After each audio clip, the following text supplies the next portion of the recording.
Welcome everyone to the Local 401 podcast. We got a nice special episode today with you. I'm sitting down with the state civil servant, one of the best people I've had the privilege to learn and grow and learn with these over 4 years. Ladies and gentlemen, welcome to the show, Benjamin G. We're not giving out last names. Thank you. Happy to be here. Always glad to be here. It's good to have you, man. So let's jump right into it. How long you been working for the state, and what got you into being a civil servant? I've been here for 4 years. I've always liked helping people, working with the community, other people that just need help, kids. That's about it. I basically had a friend in Queens. He was a nurse, and he told me about the job. So I applied, and after a year, I got in. That's amazing, man. Let's give you a big clap up for that one, because taking on a challenge of this work is always inspiring to hear, because people don't really understand what it is dealing with the populations that we deal with. And it's not just people who are suffering from mental illness. It could be somebody who just had a break and they need that help. So big kudos to you for that. So one of the reasons we want to talk today is I was talking to you, we was working together passing the hallway, and I said, how does it feel being in tier 6? And you said to me, I don't even know what the tier 6 is. Right, and I was like, oh shit. Like, come on, buddy. I needed to be educated. And that's what we do here. So, tier 6 is the pension system. It's great being a civil servant. And one of the biggest things about being a civil service is that by the time the end of your wonderful career happens, you get a pension. Pensions, unlike 401ks, they don't run out. They determine based on how healthy and alive you are. And as long as you're alive, you get that check every month. That's what you're working for, that next life where you can really enjoy it. So tier 6 has some major changes, but one of the things people are shying away from working for the state is that no matter when you come in, to reach a pension that doesn't get cut by any type of percentage, you have to work to the age 63. How do you feel about that? I got a long way to go, but I feel like I could do it. But I just needed a couple people, behind me, by my side, to help me push forward, and I think I could make it happen. Not even think. I know I can make it happen. That's right. That's what I like to hear. Make it happen, because it's out there. And I think what people got to understand is, and that's actually going to be the next video I do, but I wanted to sit down with somebody in tier 6 to get their perspective on it, is the changes that has been made. But I think more so important is how we affect our lives, because you have to understand that also you don't have to wait till 63 if you start working toward that goal right now. The pension being cut is the pension being cut. We understand that. But if you could leave 2, 3, even a year earlier, that's still a benefit to you. Like, I don't know nobody who wants to work at 63. There's a couple of people out there that do, but I know some people who's just like 74, 75 still working. I'm looking at them like, really? Like, they're more to life than that. Like, I want to enjoy those years because I put the work in. I'm tier 4, so it's different for me. Y'all in 6, we working on that. And I promise you, the great people on the statewide teams, the political action committees, everybody's working to make tier 6 better. And they made some amazing changes. So one of the things I want you to know is it's big to stay with that. But in terms with that, is something that's really going to help you out in a real moment right now is, how do you feel about the New York State contract tentative agreement we have right now with New York and CSEa?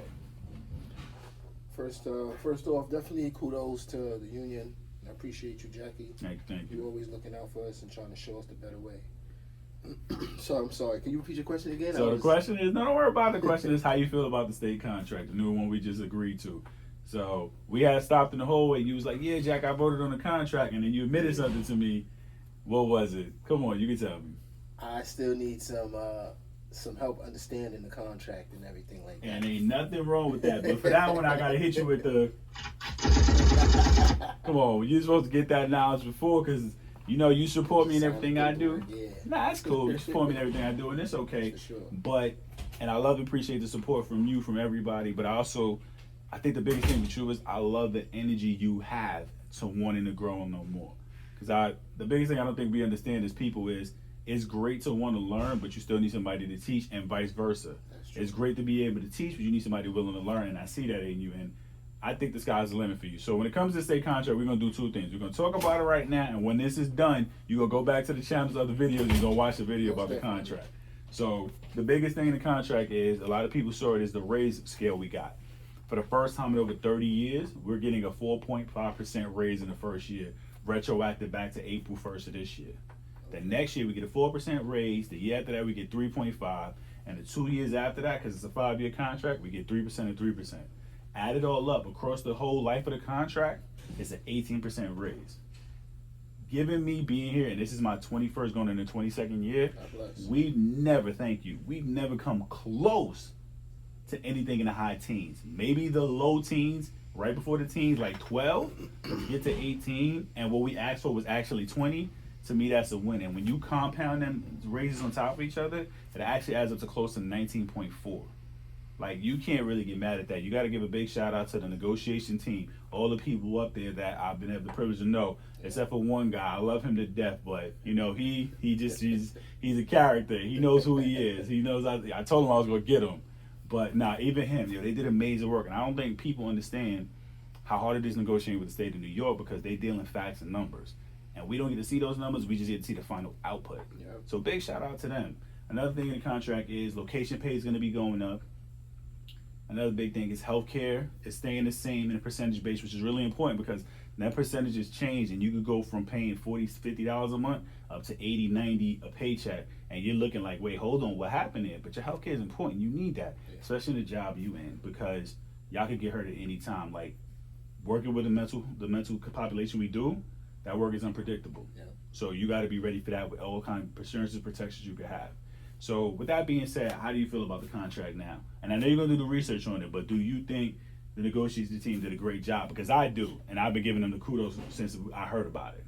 From what I just heard, I love raises, and I love to, get paid for the work that we put in here for Mahadas and everybody else that's, helping out. I like everything that I've heard so far. I'm definitely going to take my time and watch the video more than once. Yeah, they'll do that. It's a lot in there. We unpacked it, and as always, we got any more questions, swing back by the office. Definitely important, man. There's actually some big changes there that's helping out. Like, if you go to LabCorp for labs, it's free now, no copays. You still pay for the service, but there's no copay. And as you know, with our healthcare is great, but them copays start adding up. And the last contract did something great that if you do all your services on the same day in the same spot, they can't charge you a copay for each spot. So if you went to do an X-ray, they can't charge you a copay for the X-ray, for blood work, for MRI, and your doctor's visit. They used to do that. That's 4 copays, averaging $40 a pop. You just spent $160, and you're supposed to be here to help me get better. We got to work on that. But you know what? Being state work is like, everything is like, you got to get the wins where you can get them and work with what you can work with. That's why a lot of people for Tier 6 were kind of upset that the teachers were able to negotiate their retirement age down to 58. And while we applaud them for that, for us it wasn't the most important win because majority of our people ain't nowhere near that retirement age. So that still gives us plenty of time to negotiate that benefit. Definitely. Hopefully we can get there. But listen, man, it was great sitting down talking with you. I think if anything we could do a follow-up in a couple of months to see where you at, see what you learned and how far you went, and just keep being great and understand that even if nobody else thanks you, we here at the local, we appreciate and thank all the hard work you're doing. We know y'all have a tough job, not just to you, to any mental health therapy aid out there, not to mention our food service workers, our housekeepers, our maintenance people, our clerical people. We understand how hard the job is, and we appreciate y'all 1,000%.